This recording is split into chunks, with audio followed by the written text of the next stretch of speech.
Electric flux, next topic आपका electric flux. Electric flux का क्या मतलब है? बेसिकली कि जितनी ज्यादा number of electric field lines होंगी उतना ज्यादा आपका क्या होगा वहां पे, उतनी ज्यादा उसकी इंटेंसिटी या स्ट्रेंथ होगी। क्लियर? तो वो हमें पता चलता है किससे? इलेक्ट्रिक फ्लक्स से। जितनी ज्यादा वैल्यू होगी इलेक्ट्रिक फ्लक्स की उतनी ज्यादा strength of electric field intensity हमें वहां पे विजिबल होगी। क्लियर? इलेक्ट्रिक फील्ड लाइंस वगैरह सबको क्लियर है इलेक्ट्रिक फील्ड तक? ठीक है। नाउ सपोज ये हमारे पास एरिया है और इसमें हमारी जो इलेक्ट्रिक फील्ड लाइंस है वो ऐसे पास हो रही है, तो जितनी ज्यादा greater number of electric field lines pass होंगी उतना ज्यादा क्या हो जाएगा? Electric flux. सो फ्लक्स का फॉर्मूला क्या हो गया आपका? फाई ई से डिनोट करते हैं इलेक्ट्रिक फ्लक्स को। ठीक है, integral of E dot D S. ठीक है, फ्लक्स हमारा, अब सपोज यहां पे एरिया आपका जो है चेंज हो रहा है टाइम टू टाइम। क्लियर? तो ई डॉट डी एस, और नॉर्मल फॉर्म में लिखे हम तो ई डॉट डेल्टा एस भी लिख सकते हैं। एरिया को जनरली हम डेल्टा एस से डिनोट करते हैं। ठीक है, मतलब एरिया को एस से, सरफेस एरिया, बेसिकली हम जो बात कर रहे हैं यहाँ पे सरफेस एरिया की बात कर रहे हैं किसी भी चीज की, तो उसे डेल्टा एस से डिनोट करते हैं। और आप सबको पता है डॉट प्रोडक्ट मतलब स्केलर क्वांटिटी, तो यहां पर क्या आना चाहिए? ई डेल्टा एस कॉस थीटा। ठीक है, सो फ्लक्स क्या हो गई आपकी? स्केलर या वेक्टर? Scalar quantity. ठीक है, so electric flux is a scalar quantity and SI unit क्या हो जाएगी इसकी? एसआई यूनिट इज, अब इलेक्ट्रिक फील्ड की एसआई यूनिट क्या थी? न्यूटन पर कूलम, और एरिया की मीटर स्क्वायर। सो एसआई यूनिट फ्लक्स की क्या हो जाएगी? न्यूटन मीटर स्क्वायर पर कूलम, या सी माइनस वन भी आप वहां पे लिख सकते हो। क्लियर हुआ इलेक्ट्रिक फ्लक्स के बारे में? ठीक है, फील्ड लाइंस तक लास्ट टाइम हमने डिस्कस कर ही लिया था सारा।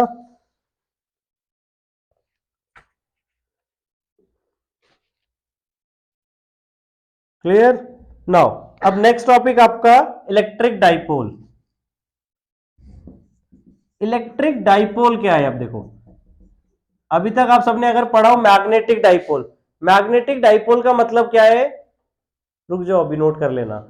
डाइपोल का मतलब दोनों पोल्स जहां पर एग्जिस्ट करते हो। अब इलेक्ट्रिक फील्ड में हमने पढ़ा है कि सिंगल चार्ज एग्जिस्ट कर सकता है, पॉजिटिव और नेगेटिव। क्लियर? अगर पॉजिटिव होगा तो इलेक्ट्रिक फील्ड लाइंस आपकी कैसे बनेंगी? उससे इंफिनिटी तक जाएंगी।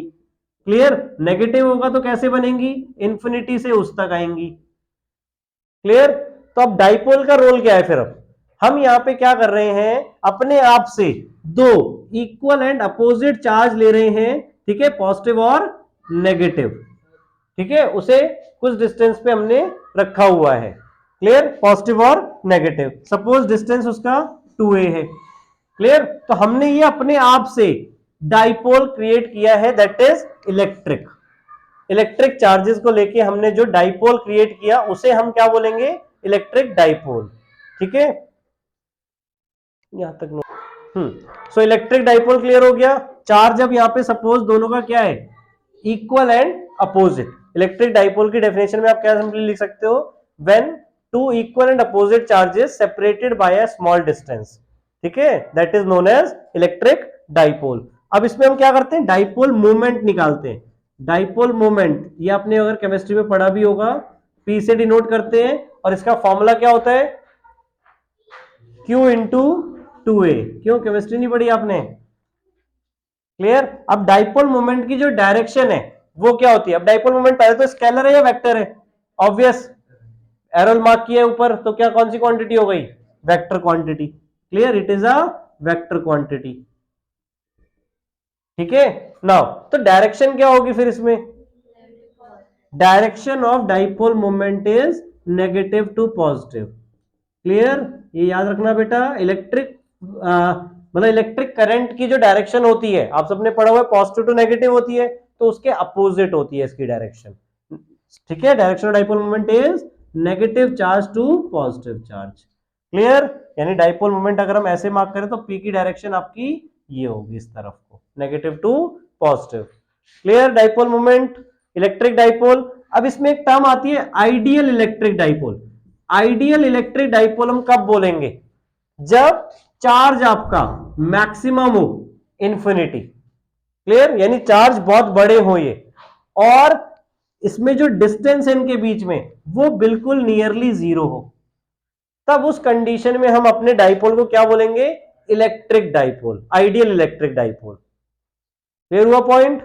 आइडियल मतलब कि हमने दोनों चार्जेस को बिल्कुल क्लोजर रख दिया है सपोज, ठीक है, और चार्ज उनका मैक्सिमम जितना भी हो सकता है, क्लियर, और डिस्टेंस मतलब दोनों एक ही जगह पर है, तब हम उसको क्या बोलेंगे? Ideal electric dipole. क्लियर?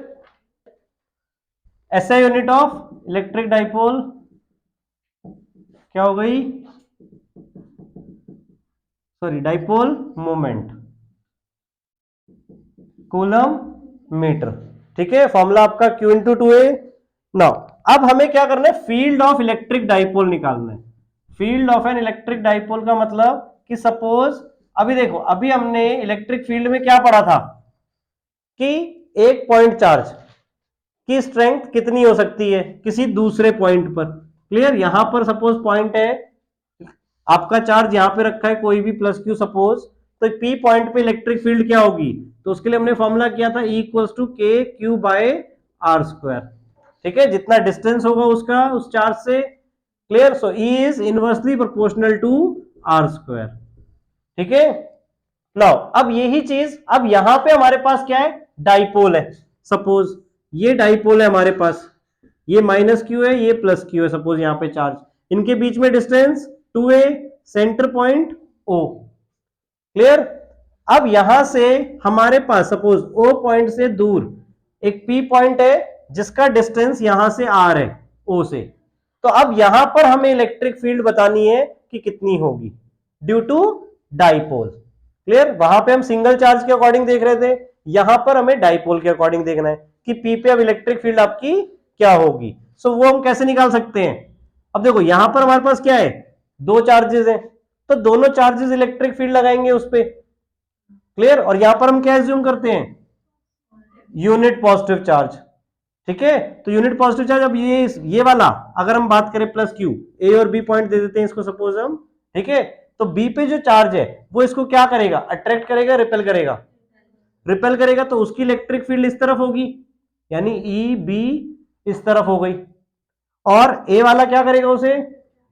तो उसकी इलेक्ट्रिक फील्ड इस तरफ हो गई। यहां तक क्लियर है? अब ई और ई बी में से मुझे बताओ ग्रेटर किसकी होगी? ई ए की होगी या ई बी की होगी? ई बी की। क्यों? क्योंकि डिस्टेंस बढ़ रहा है ए वाले के लिए, बी वाला क्लोजर है पी पॉइंट से, तो जितना ज्यादा क्लोजर होगा उतना ज्यादा इलेक्ट्रिक फील्ड उसके ऊपर अप्लाई होगी क्लोजर में। जितना दूर होता जाएगा उतना इलेक्ट्रिक फील्ड क्या होती जाएगी? कम होती जाएगी। क्लियर? यहां पे रिलेशन मैंने इसी बेसिस पे बताया आपको, देखो। क्लियर हुआ? सो ए से ज्यादा डिस्टेंस है, लगा दोनों रहे हैं, बट ए वाले की इलेक्ट्रिक फील्ड उस पर कम हो जाएगी because of greater distance. So B से डिस्टेंस कितना है इसका, अब ये बताओ? R minus A. ये 2a कहने का मतलब बेटा सेंटर पॉइंट से ए डिस्टेंस है दोनों का। क्लियर? तो यहां से डिस्टेंस कितना हो गया बी वाले से? आर माइनस ए वाले से डिस्टेंस कितना हो गया? R plus A. यहां तक क्लियर हो गया बेटा? Distances R minus A B वाले से और R plus A, R plus A बेटा। आर जो है हमारा वो सेंटर पॉइंट से लिया गया है, क्लियर, ओ से, तो ओ ए ऐड किया तो यानी कि ए आर प्लस ए बन गया, और ओ बी पी निकालने के लिए हमने क्या किया? ए माइनस किया। क्लियर है सारी टर्म्स पहले? नाउ तो अब इस बेसिस पर ई ए कितना होगा और ई बी कितना होगा वो हम निकालते हैं। ई ए का क्या होगा बताओ? के, फॉर्मूला आपके सामने है ना, K Q by are square. R क्या है आप आपका ई ए के लिए? आर प्लस ए का whole square. Clear? E B निकाला, और इसके लिए डायरेक्शन भी इवन हम यहां पे लिख देंगे। सपोज इस तरफ आपका क्यू पॉइंट है, तो ये पी टू क्यू डायरेक्शन में जा रहा है, पी क्यू यूनिट वेक्टर लिख दिया हमने यहां पे। क्लियर? ई बी ऐसे निकाल रहे हैं, सॉरी ई ए तो इस तरफ आ रहा है ना आपका, तो पी टू बी डायरेक्शन में। क्लियर? ई बी वाला आपका पी क्यू डायरेक्शन में जाएगा। नाउ ई बी क्या निकलेगा? के Q by are minus A का होल स्क्वायर, और direction P Q unit vector. ठीक है, जब भी आप वेक्टर क्वांटिटी लिख रहे हो तो उसके साथ आपको डायरेक्शन मेंशन करना जरूरी है। यहां तक क्लियर हुआ? ये भी ये हो गए दोनों। लाओ अब क्या चीज, अब क्या करना है हमें, टोटल इलेक्ट्रिक फील्ड बतानी है। क्लियर? तो कौन सी ज्यादा है आपकी, ई ए ज्यादा था या ई बी ज्यादा था? ई बी, और ई बी और ई ए दोनों की डायरेक्शन क्या है, अपोजिट। तो क्या करना पड़ेगा, सबट्रैक्ट। ठीक है, ई बी माइनस ई ए। ये पॉइंट क्लियर हुआ? अब याद करो डाइपोल मोमेंट की डायरेक्शन। डाइपोल मोमेंट की डायरेक्शन हमने क्या पढ़ी है, नेगेटिव टू पॉजिटिव। तो ये डायरेक्शन है डाइपोल मोमेंट की, और ईबी भी फाइनली इसी तरफ जा रहा है, मतलब इन दोनों का जो सम है वो हमारा डाइपोल मोमेंट की डायरेक्शन में ही आएगा, पॉजिटिव। क्लियर हुआ? सो ईबी क्या हो जाएगा अब आपका, K Q by are minus A का होल स्क्वायर, ये माइनस ई ए। यहां पर हम अब सिर्फ मैग्नीट्यूड ले रहे हैं और डायरेक्शन हम डाइपोल मोमेंट वाली दिखा देंगे, पी यूनिट कैप। ये दोनों ब्रैकेट में आ गए आपके। क्लियर हुआ? अब इसमें और क्या कॉमन आ रहा है आपका, K Q. So electric field equals to K Q हमने कॉमन ले लिया। ब्रैकेट में क्या बचेगा, 1 बाय आर माइनस ए का whole square minus 1 by R plus A का होल स्क्वायर। ठीक है, और यूनिट वेक्टर किसका, पी कैप। क्लियर? नाउ अब इनका एलसीएम लेके हमने सॉल्व किया, क्या आ जाएगा, एलसीएम क्या बनेगा, देखो A plus B A minus B. क्या होता है A plus B A minus B, A square minus B square. So R square minus A square हो गया। और ये 2 बार आ रहा है बेटा दोनों जगह, समझ गए ना? देखो अगर सिर्फ R minus A R plus A होता तो R square minus A square होता, 2 बार आ रहा है तो यहाँ पे होल स्क्वायर 2 बार बने, मतलब ये भी।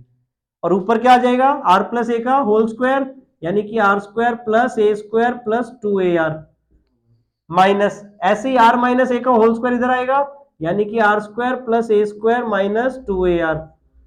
क्लियर यहां तक बेटा? और यहां पर पी कैप। अब के क्यू बाहर है और यहां पे ब्रैकेट ओपन करेंगे तो माइनस माइनस हो जाएंगे और माइनस वाला प्लस हो जाएगा आपका। So R square A square cut जाएगा माइनस में, क्या बचेगा, प्लस 2ar यहाँ पे और प्लस 2ar यहाँ पे, यानी कि 4ar। तो डायरेक्ट कर रहा हूं मैं यहाँ पे। क्लियर? और नीचे as it is R square minus A square का होल स्क्वायर, और यहाँ पर पी कैप आपका डायरेक्शन के लिए। यहां तक क्लियर है? अब P की वैल्यू क्या थी, P का फॉर्मूला डाइपोल मोमेंट का Q इंटू 2a। क्लियर? तो यहां पर देखो अगर हम K Q into 2a into 2r अलग अलग कर लें, ये क्रॉस प्रोडक्ट नहीं बनाया मैंने, सिर्फ मल्टीप्लाई करके दिखा रहे हैं। क्लियर? और नीचे R square minus A square का whole square, P cap. Clear? So Q into 2a क्या बन जाएगा, डाइपोल मोमेंट आपका।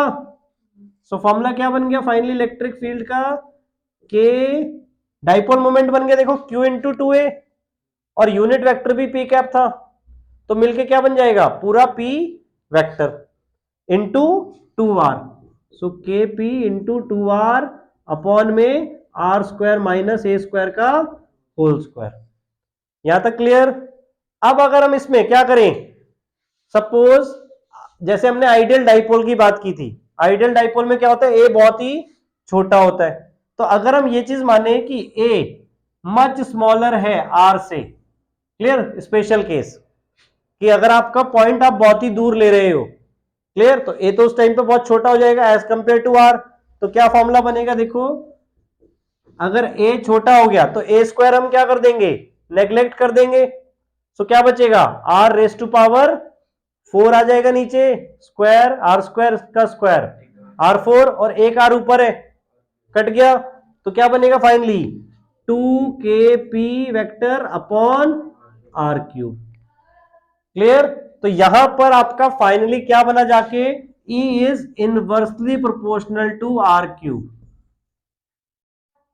E is inversely proportional to are cube. अब नॉर्मल चार्ज के लिए क्या था, ध्यान से देखो, E inversely proportional to R square था, यानी इलेक्ट्रिक डाइपोल में आपकी much quicker electric field demolish होगी जैसे जैसे आप आगे जाते जाओगे, तो यानी और कम होती जाएगी जल्दी जल्दी। क्लियर? क्योंकि वहां पे आर स्क्वायर और यहां पर आर क्यूब। समझ में आया ना? मतलब अगर 2 मीटर जाएंगे तो इसमें 4 टाइम कम होगी, जबकि इसमें 9 टाइम कम हो जाएगी, 9 टाइम्स। क्लियर? 2 का क्यूब सॉरी 8 टाइम्स। ठीक है ना। अब इलेक्ट्रिक फील्ड हमें इलेक्ट्रिक डाइपोल से निकालनी है on the equatorial point. Last वाला आपका एक्सिस पे था, ठीक है, एक्सियल पॉइंट हम उसे बोलेंगे जब हमने इसी के एक्सिस पे लिया था जो डाइपोल का था।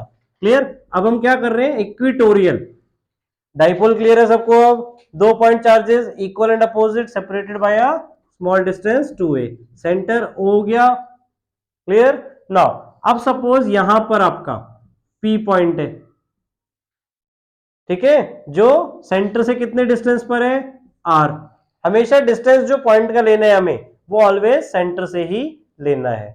नाउ अब ये वाला इसको क्या करेगा, अट्रैक्ट या रिपेल? अट्रैक्ट अपनी तरफ। क्यों? क्योंकि यहां पर हम हमेशा क्या लेते हैं, P पॉइंट पे पॉजिटिव, यहां पे क्या है, तो ये क्या करेगा, इसे अपनी तरफ खींचेगा। क्लियर हो गया? ये पॉइंट ए और बी जो हमने पॉइंट दिए थे वैसे ले लिए, तो ई ए इस तरफ हो जाएगा अब आपका, ई बी। अब देखो ये हो गया ईबी की डायरेक्शन, वेक्टर क्वांटिटी है तो डायरेक्ट स्ट्रेट लाइन से आपको रिप्रेजेंट करना है इलेक्ट्रिक फील्ड। ठीक है, तो अब ये क्या करेगा, इसको अट्रैक्ट या रिपेल? रिपेल। तो ये ऊपर की तरफ भेजेगा ऐसे इसको, तो ये आपकी हो गई ईबी। यहां तक क्लियर हो गया? अब ई और ईबी आपके पास, अब आपको उसमें क्या निकालना है, फाइनल मैग्नीट्यूड। उस टाइम पे तो दोनों की डायरेक्शन इक्वल एंड अपोजिट थी, सॉरी अपोजिट थी, इक्वल नहीं थी, मतलब दोनों इलेक्ट्रिक फील्ड, तो आपने सब्ट्रैक्ट कर दिया था। अब इसमें क्या करना पड़ेगा, हमें कंपोनेंट वाइज सेपरेट करना पड़ेगा। यहां पे सपोज एंगल थीटा है, अब कई बच्चे इसमें गलती कर देते हैं कि इक्विलेटरल ट्रायंगल मान लेते हैं, नहीं, पी पॉइंट का डिस्टेंस क्या है, आर, ये ए है, तो इक्विलेटरल ट्रायंगल नहीं, ये कुछ भी, इसका आइसोसेलेस ट्रायंगल आप जरूर बोल सकते हो इसे, क्योंकि ये क्या निकलेगा, under root are square minus R square plus A square, ये इस ट्रायंगल का हाइपोटेन्यूज है बेटा। ठीक है, सेम एपी भी आपका under root are square plus A square होगा। तो एपी और बीपी जो डिस्टेंसेस है अब यहाँ पे पी पॉइंट से, दोनों चार्जेस के, वो सेम है यहाँ पर। क्लियर? यहां तक आ गया सबको समझ में? नाउ अब ईबी और ईए, तो हमें इनके क्या करने पड़ेंगे, कंपोनेंट वाइज। थोड़ा सा नीट ध्यान से देखो, पी पॉइंट यहां पर है, ईए हमारा ये है, और ईबी हमारा ऐसे जा रहा है। क्लियर?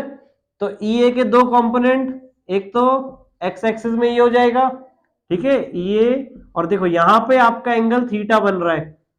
क्लियर? तो ये एंगल आपका थीटा हो जाएगा। यहां तक क्लियर है? तो ये कौन सा कंपोनेंट हो जाएगा, ईए का, ईए कॉस थीटा, और ईए का एक डाउनवर्ड बनेगा, that is EA sine theta. और ऐसे ईबी वाला एंगल देखे तो ये भी थीटा होगा, क्योंकि जैसे मैंने क्या बोला, ये कौन सा ट्राइंगल बन रहा है, आइसोसेलेस। क्लियर? तो ये एंगल थीटा बनेगा आपका। क्लियर? तो ये एंगल आपका थीटा है। तो इसके दो कंपोनेंट, ये वाला देखो, अब इसके भी दो कंपोनेंट, एक आपका वेक्टर ये था, तो इसके दो कंपोनेंट, एक तो इसी तरफ वाई एक्सिस की तरफ, नेगेटिव वाई एक्सिस की तरफ, और एक ऊपर की तरफ। तो ये नेगेटिव वाई एक्सिस की तरफ क्या हो जाएगा, ईबी कॉस थीटा, और ऊपर की तरफ ईबी साइन थीटा। यहां तक क्लियर हो गया सारे कंपोनेंट्स? ईए के दो कंपोनेंट्स, एक्स एक्सिस में ईए कॉस थीटा, और वाई एक्स, सॉरी इसको negative X axis Y axis बोल दिया था ना, एक्स एक्सिस में EA cos theta, Y axis में EA sine theta, negative side. EB के दो कंपोनेंट, नेगेटिव एक्स एक्सिस में EB cos theta, positive Y axis में ईबी साइन थीटा। चारों कंपोनेंट्स क्लियर है? नाउ अब हमें इसमें कंपोनेंट वाइज सॉल्व करना पड़ेगा। तो पहले तो ई और ईबी की वैल्यू निकाल रहे हैं। ई वेक्टर की वैल्यू क्या होगी, K Q by are square, charge आपका क्यू है, आर क्या आपका यहाँ पे under root are square plus A square, और इसका स्क्वायर करेंगे तो आर स्क्वायर प्लस ए स्क्वायर। इवन अगर हम मैग्नीट्यूड में बात करें, देखो इसकी डायरेक्शन क्या हो गई, अब ये P to A. Clear? EB का भी अगर आप मैग्नीट्यूड देखोगे तो मैग्नीट्यूड दोनों का सेम आएगा।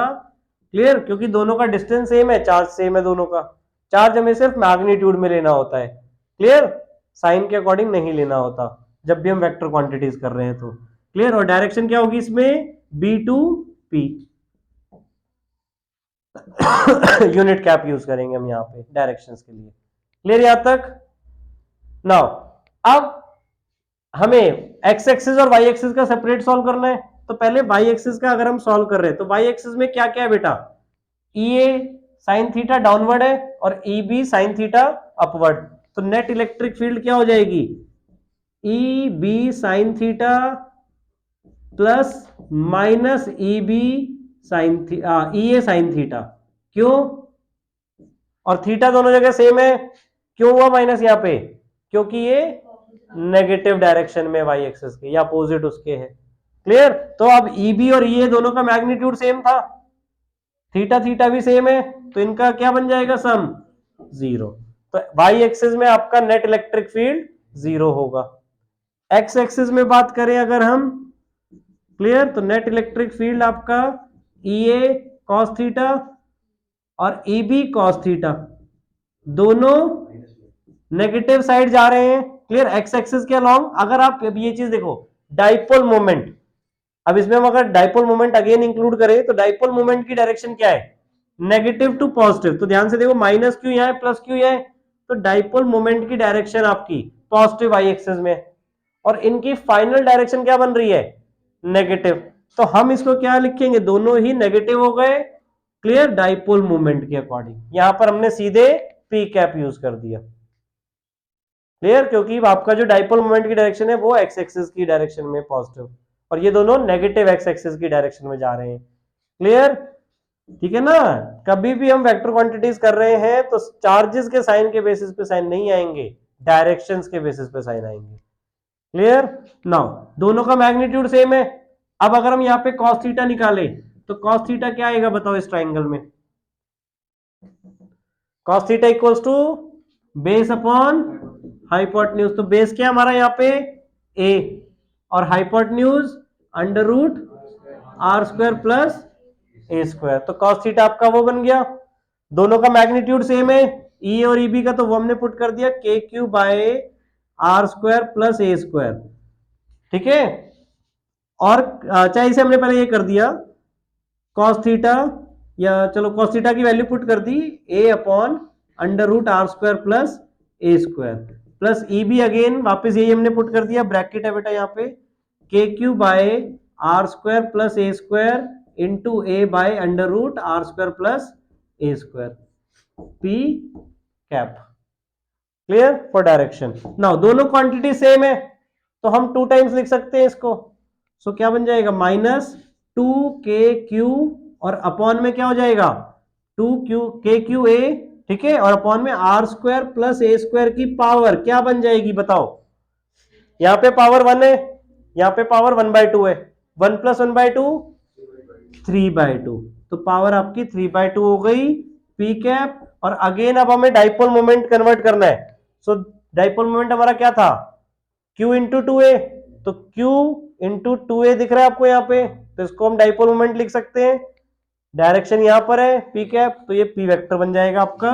क्लियर, माइनस वहां पे एस्टिस रहेगा minus k p vector Q, या क्यू पहले लिख दें, सॉरी क्यू नहीं आएगा ना, अच्छा सिर्फ के पी, ठीक है, k p vector upon r square plus A square raise to power 3/2। अब जैसे वहां पर हमने स्पेशल केस किया था बेटा, स्पेशल केस क्या था, when a is much smaller than r या r is much greater than a, ठीक है, दोनों मीनिंग सेम ही है। क्लियर, तो अगर हम again a much smaller than r कर दे तो a स्क्वायर हमारा नेग्लेक्ट हो जाएगा, a स्क्वायर नेग्लेक्ट हो गया तो r की पावर क्या बचेगी, r की पावर 3 बचेगी वहां पे, r क्यूब यानी कि, तो क्या बन जाएगा इलेक्ट्रिक फील्ड का formula minus k p vector upon are cube. तो जैसा आप ध्यान से अब एक्सेल वाली में कंपेयर करो, एक्सेल वाली में हमारा फॉर्मूला क्या आया था वहां पे लास्ट में, electric field equals to 2kp upon are cube, ठीक है, तो एक्सियल और इक्वेटोरियल का अगर हम कंपैरिजन करें तो क्या चेंजेस आपको दिख रही हैं, आर क्यूब सिमिलरिटी यही है कि directly inversely proportional to are cube है, डिफरेंसेस क्या है, एक्सियल में इलेक्ट्रिक फील्ड 2 टाइम्स थी एज कंपेयर टू इक्वेटोरियल, और इक्वेटोरियल में क्या हुआ है, डायरेक्शन भी आपकी इलेक्ट्रिक फील्ड की चेंज हो गई। क्लियर, तो ये सिमिलरिटीज और डिफरेंसेस एक्सियल और इक्वेटोरियल फील्ड में पूछ सकते हैं आपसे। क्लियर हो गया पूरा electric dipole. Physical significance of electric dipole. अब देखो डाइपोल के बारे में आप सबको क्लियर हो गया, ठीक है। सो डाइपोल आपका बनता हुआ अपने आप कहां दिखता है? आपके जो एटम्स और मॉलिक्यूल्स होते हैं, आप सबको पता है एटम्स के अंदर क्या होते हैं, नेगेटिव और पॉजिटिव चार्जेस। अगर वो नेगेटिव और पॉजिटिव चार्ज एक ही जगह पर है तो उसका नेट चार्ज क्या हो जाएगा, जीरो, और डाइपोल मोमेंट भी आपका यहां पे जीरो हो जाएगा क्योंकि एक ही जगह पर है, डिस्टेंस नहीं है। डिस्टेंस जीरो हुआ तो डाइपोल मोमेंट जीरो हो गया। क्लियर? तो उन मॉलिक्यूल्स को हम बोलते हैं नॉन पोलर मॉलिक्यूल्स, जिनमें डाइपोल मोमेंट आपका जीरो होता है। और डाइपोल जीरो कब होता है, वो चीज आपने समझ ली कि अगर जब पॉजिटिव और नेगेटिव चार्ज एक ही जगह पे होते हैं। केमिस्ट्री में पढ़ा हुआ है आप सबने ये पोलर और नॉन पोलर मॉलिक्यूल्स। अब पोलर मॉलिक्यूल्स क्या होते हैं कि जहां पर अगर सपोज नेगेटिव और पॉजिटिव चार्ज कोइंसाइड नहीं हो रहे, कुछ डिस्टेंस है उनके बीच में, तो उसकी वजह से क्या होगा, उनके अंदर डाइपोल मोमेंट डेवलप होना स्टार्ट हो जाएगा। क्लियर? ठीक है, तो पहले से उसके अंदर डाइपोल मोमेंट रहेगा और इसलिए हम उसको क्या बोलते हैं, पोलर मॉलिक्यूल्स। क्लियर हो गया? तो ये फिजिकल सिग्निफिकेंस है। तो इसलिए पोलर मॉलिक्यूल्स और नॉन पोलर मॉलिक्यूल्स दोनों ही डिफरेंट इफेक्ट दिखाएंगे जब आप इलेक्ट्रिक फील्ड इनके अलोंग असाइन करोगे तो। क्लियर? जब भी इलेक्ट्रिक फील्ड हम लगाएंगे इसमें तो वो दोनों ही अलग वे में बिहेव करेंगे। क्लियर? दोनों में ही फर्दर जब हम इलेक्ट्रिक फील्ड लगाएंगे तब तो डाइपोल मोमेंट और बढ़ जाएगा, तो पोलर मॉलिक्यूल्स में और ज्यादा बढ़ जाएगा आपका, क्योंकि उसके पास पहले से ही डाइपोल मोमेंट है। क्लियर?